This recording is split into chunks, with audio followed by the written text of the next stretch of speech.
This first video will provide you with a basic kind of introduction to statistics. It will cover a lot of the material in chapter 1, and it's a chapter I really strongly recommend you read, at least up 1.2 to 1.3. And it also will provide a nice overview for this course. So why is understanding statistics important? Why is it important for us to be educated in knowing how numbers are obtained and how information using numbers is obtained? We all know that if anybody's going to make an argument or present facts, those facts seem more valid when numbers are presented along with them.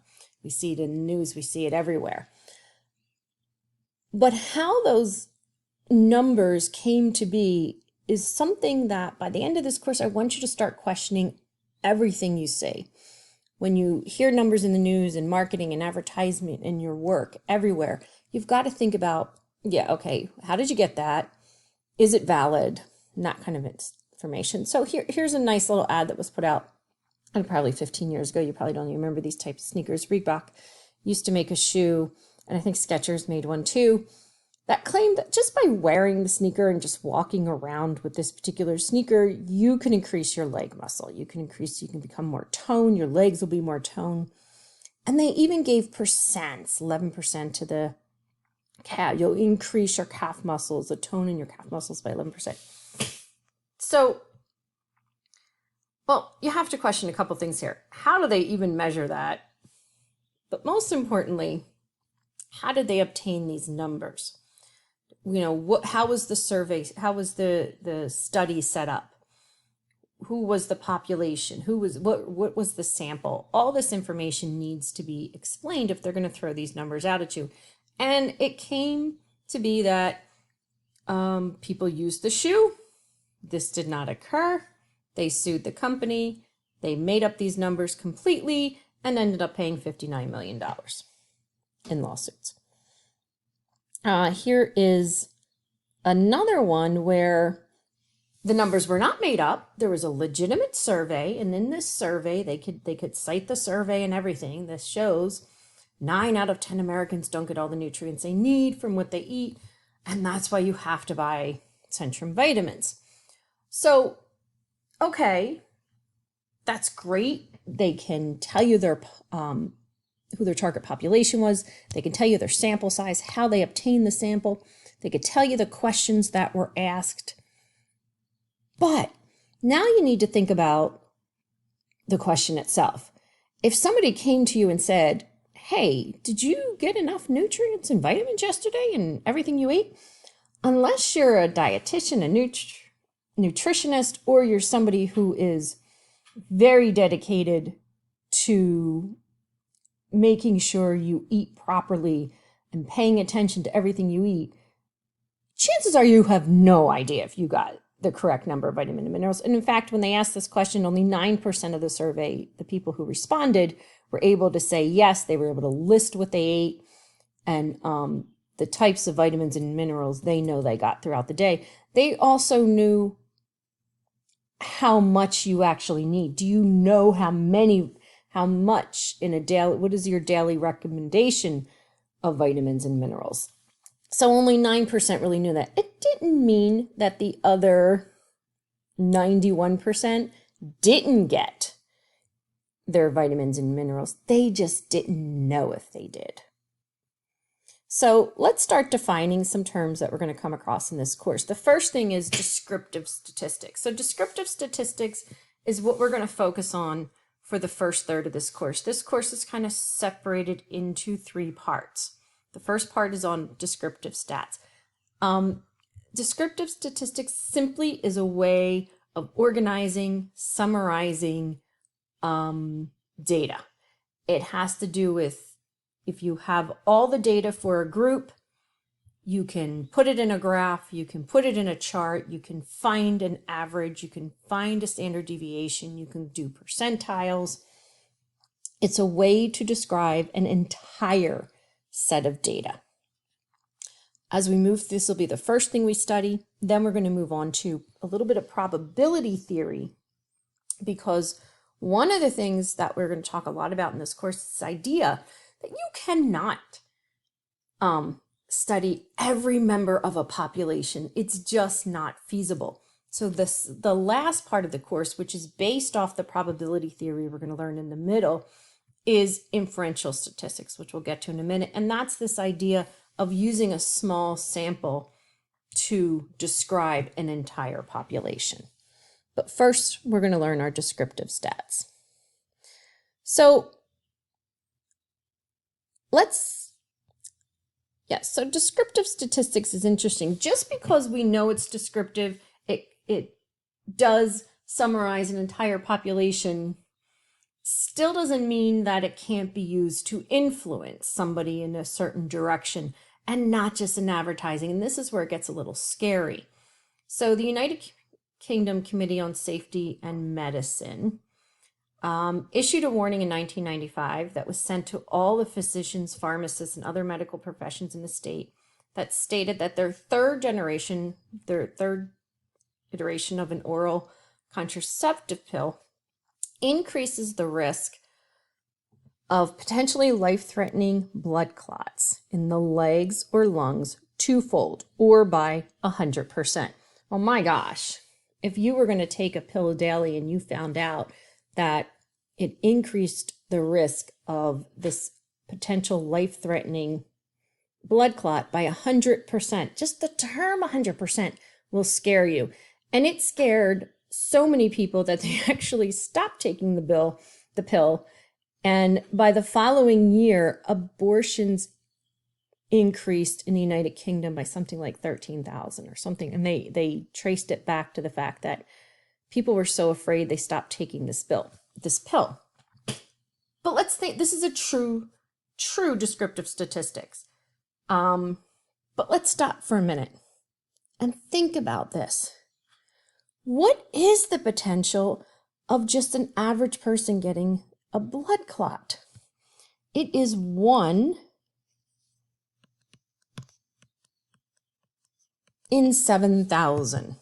1 in 7,000 people will end up with this potential life-threatening blood clot. Well, that is 0.00014 chance of getting a blood clot. Now, those that took this pill, well, what does 100% increase mean? Instead of 1 in 7,000, it went to 2 in 7,000. And now it was a 0.00028% chance of getting a blood clot. So, yes, the data was true, but when you think about it, the increase was so small, much smaller than is implied by the 100%.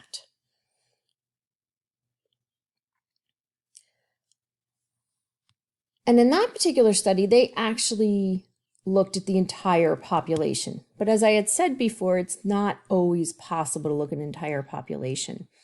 When we talk about populations, we're talking about the collection of individuals that we are considering for a particular study. And that's important because if I'm studying students in math courses or students who take specifically statistics courses at RVCC, my population is not the entire population of RVCC. It's just those students whose majors require them to take stats courses. A sample is a part of that population. So the sample might be our individual class is a small sample of students who are required to take stat at RVCC. And this is where we get into this term of inferential statistics. So descriptive pretty much describes an entire set of data. Inferential is when you take this smaller sample and actually draw conclusions about the entire population.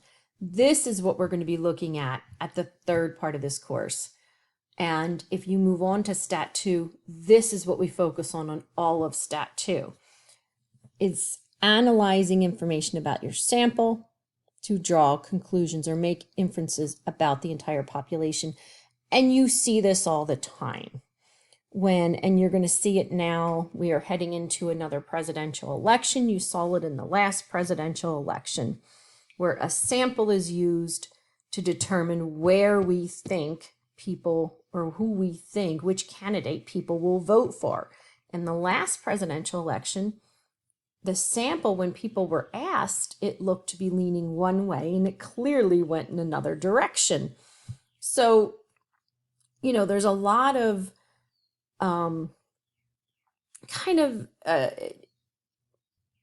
precautions that we have to put on this information. And, one of the things we work out later is saying, okay, here's my sample, and I believe from this sample, I am, maybe 90% sure of something, that the whole population, that this is going to happen in the whole population. So that's what we're going to be covering later in the course. And here's just a little visual that shows an entire population, and you only take a handful from the population for your sample. And there are a lot of different ways to sample data. But let's talk about our different types of statistical studies first. We have two main types of statistical studies. We have our observational study. That's when the data already exists. So again, if I want to do a study that looked at how successful our VC students were in their first semester math course, that data exists. I would go to last year's set of students, and I would pull the data, go to our IR director, and just pull the data. And take those measurements. A designed experiment is totally different. You start without knowing any of the data. You set up the experiment and you collect the data along the way. Think of like a drug trial. You want to try this drug, you gather your sample, you give part of the sample, a placebo, part of the sample, and then you collect the data at the end. So you've got observational studies and designed experiments. So now let's look at sampling, because sampling becomes a really important factor in statistics, because once again, it's really hard. You're not going to get information about an entire population without doing a sample, because you just can't talk to everybody. And anytime you are given information, you really need to ask and think about who was the sampled. Where did they get this information from?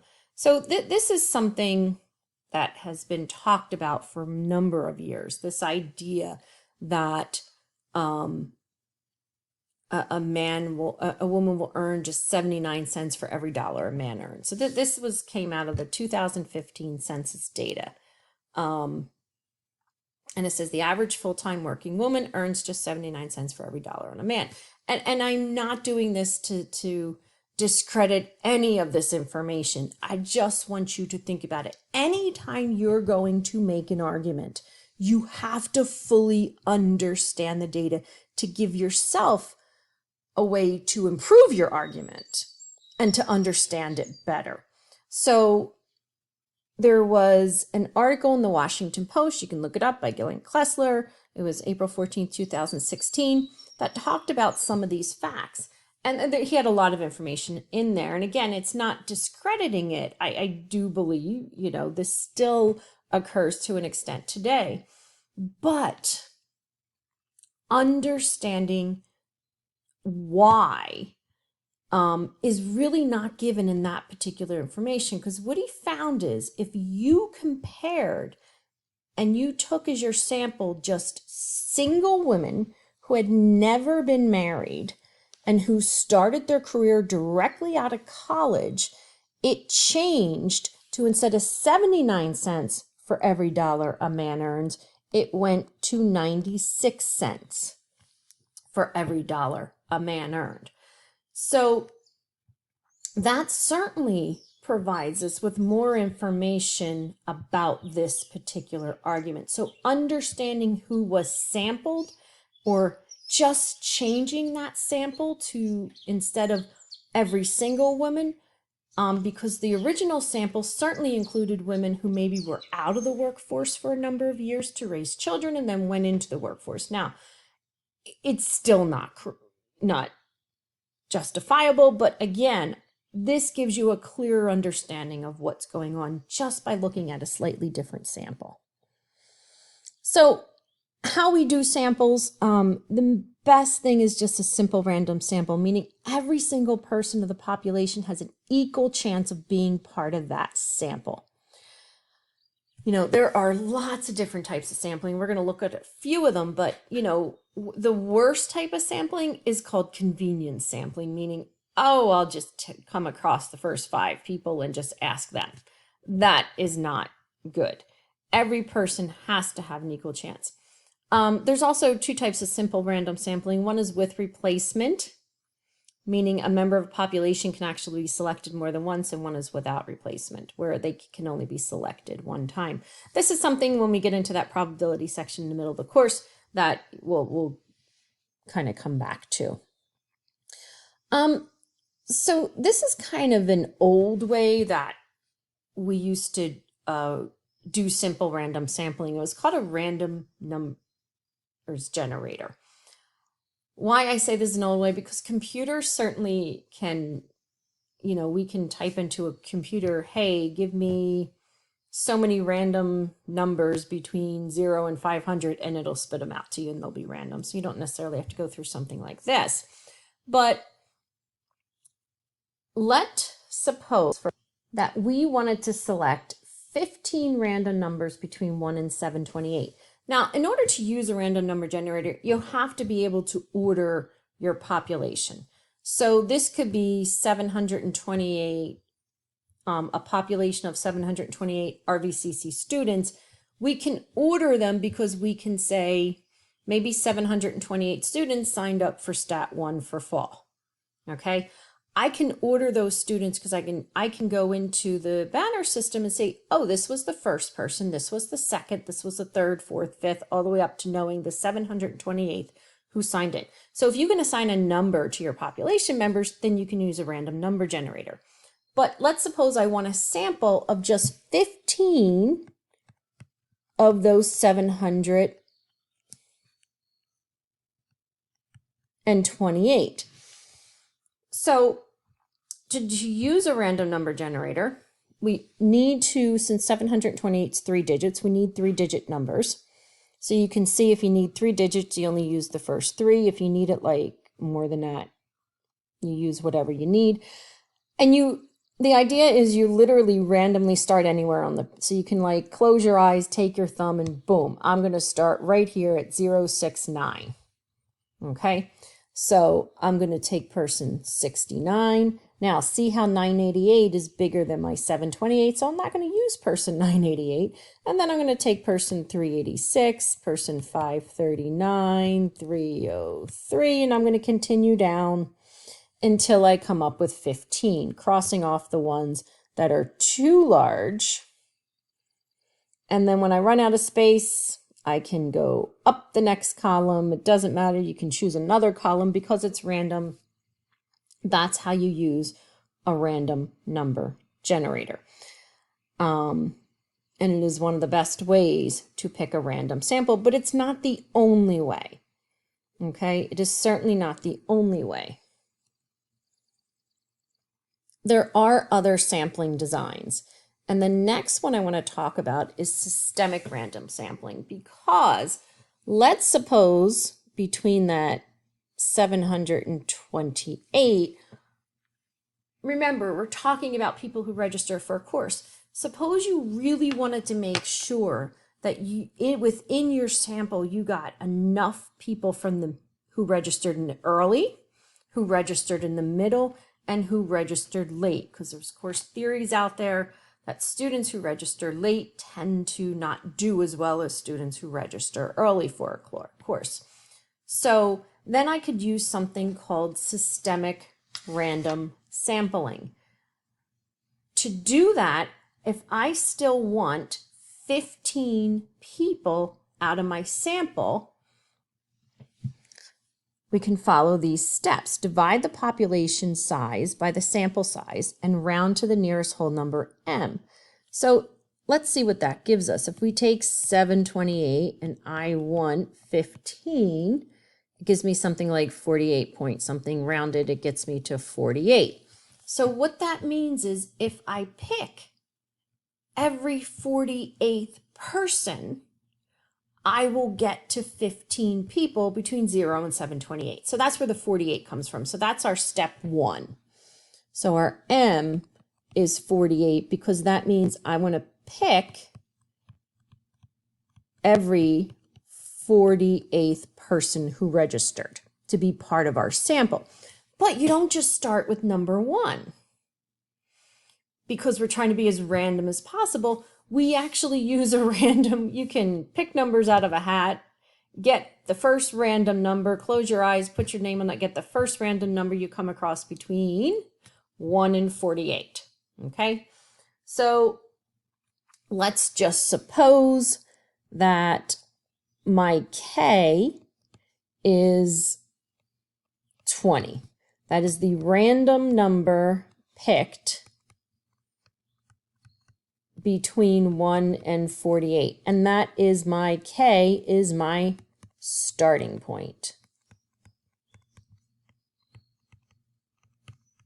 Okay, so that means my first person I'm going to put in my sample is the person who registered at the 20th person that registered for the course.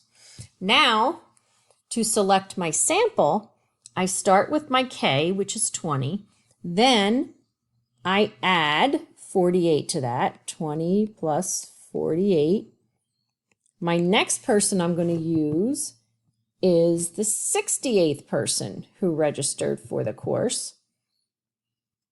Then I need to take 68 plus 48.